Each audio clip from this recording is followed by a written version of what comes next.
So I am saying hi to all you guys. I'm so glad you guys are here. I'm just reading some poems. And honestly, I'm just happy to be back. I just had a really intense situation where I was out of town at the Mayo Clinic in Minnesota. And it was actually a really interesting time because I got an opportunity to become a caregiver and support my partner through a really big surgery. And I've never done anything like that before. And it felt like a lot, but I was really grateful that I could step up and be there for him in a way that I've never done for anyone else. And it was really beautiful. I tried to make a vlog about it, and it was really hard because when I feel inspired, I have so much. I'm gonna miss you at the volleyball center. Oh, hey, oh my God, what's up?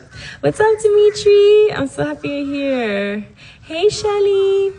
I'm gonna miss you at the volleyball center too, babe, but I'm back in Miami. I'm so happy. I'm so glad to be here. I was gone for 19 days, and I was helping my boyfriend, taking care of him, and his family was there, his friends were there, and everyone was there. So many people in this house, in this 3-bedroom house, and we really didn't have any privacy like at all, and there was a lot of people, but it was beautiful, and I loved it, and I really enjoyed it. Enjoyed getting closer to his family. I enjoyed getting closer to some of our mutual friends, and one of our friends came tell you that you love him and wish him a quick recovery. I will let him know. He's doing great. I mean, we went through a lot. It was really intense. I don't know if you guys want to hear the whole story. If you want to hear the whole story, then let me know and I will start telling it, because it's an intense story, but it's kind of long. I kind of told it on my vlog, so if you want to know more, you can click the link in my bio and watch my vlog.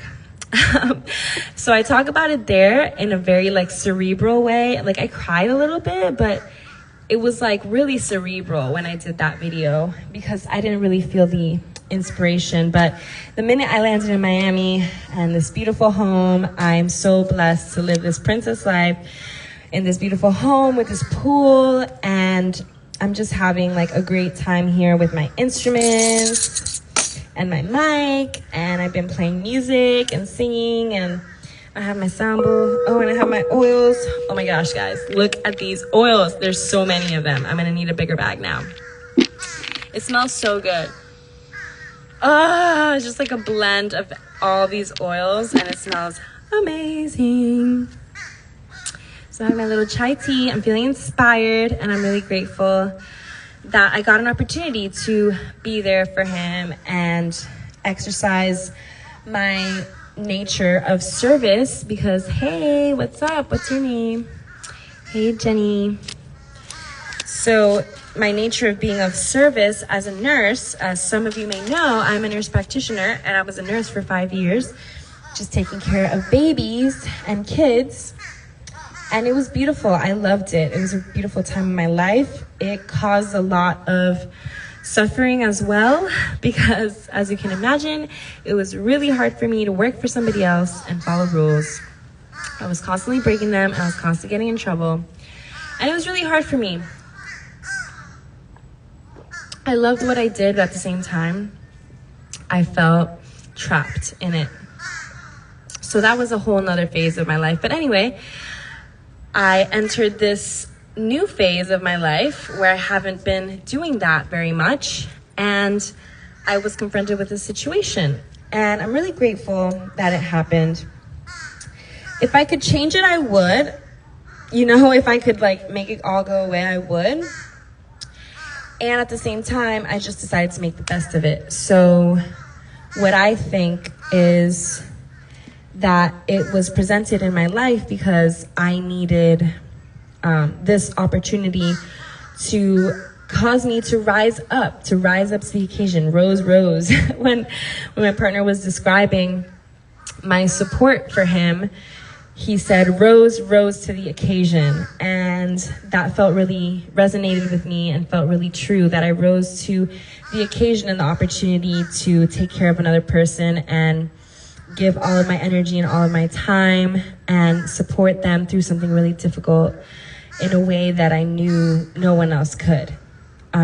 So it was really, really beautiful for me to be able to do that, and I'm grateful for that opportunity.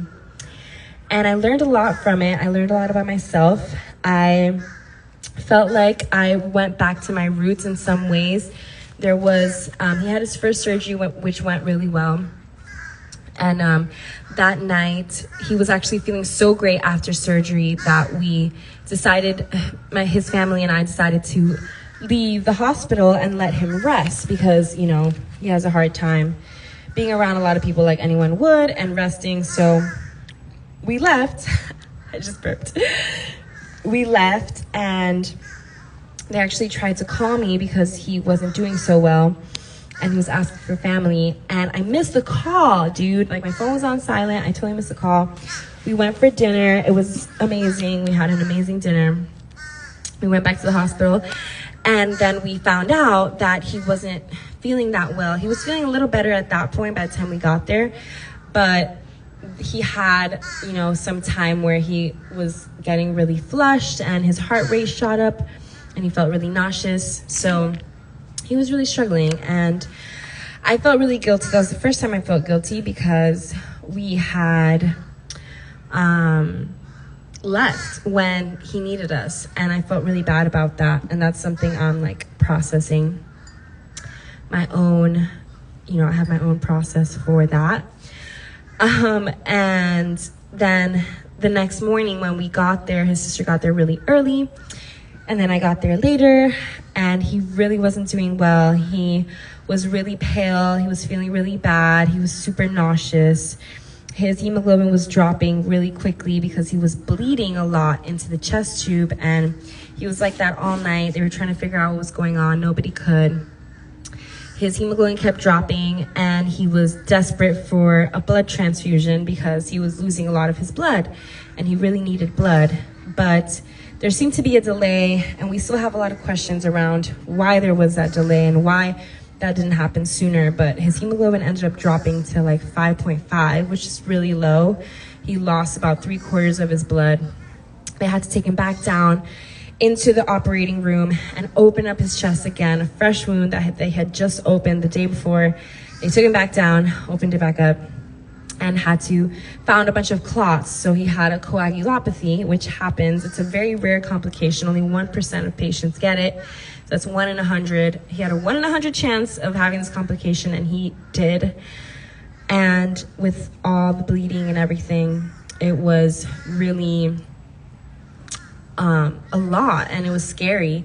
We didn't know what was gonna happen. We knew he was feeling bad, and they had to take him back down, and they did it pretty emergently. So it was pretty scary, and that's where I really went back to my roots. I called my parents, and they prayed with me, and I called all my spiritual friends and family and said prayers, and I was just crying and crying and crying for many hours while they were operating on him. And then finally I dropped into a meditation, and after about 30 minutes we got the call that he was out. He was finishing up the surgery, and the surgeon wanted to talk to us. So he let us know that he had this rare complication of clotting, which took up all his clotting factors and made it so he would start bleeding and not be able to stop. So he was able to clear out the clots and give vitamin K, which helps.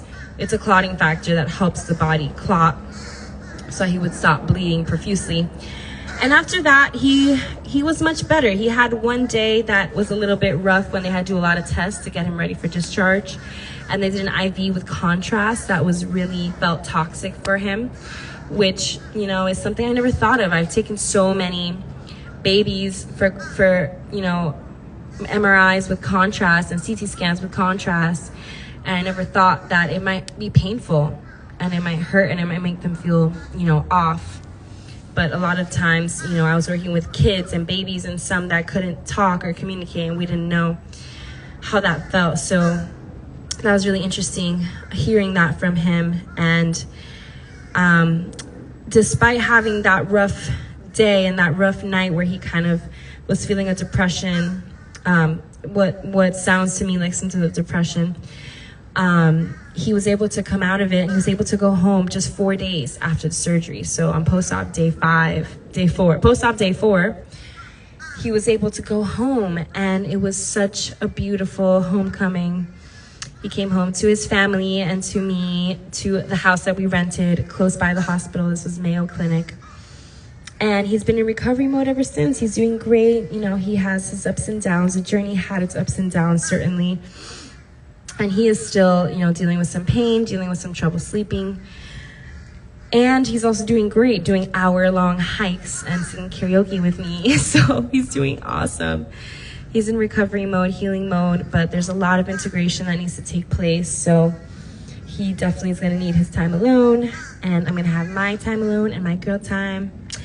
And that's how I take care of myself. So it's been just a beautiful journey, learning about myself and learning about my capabilities of being able to step up to the plate when something is being required of me. And I feel really grateful to be instrumental in his healing process and continue to be that for him. So that is the vlog I wanted to create. So I'm totally gonna post this as another series, another part of my series.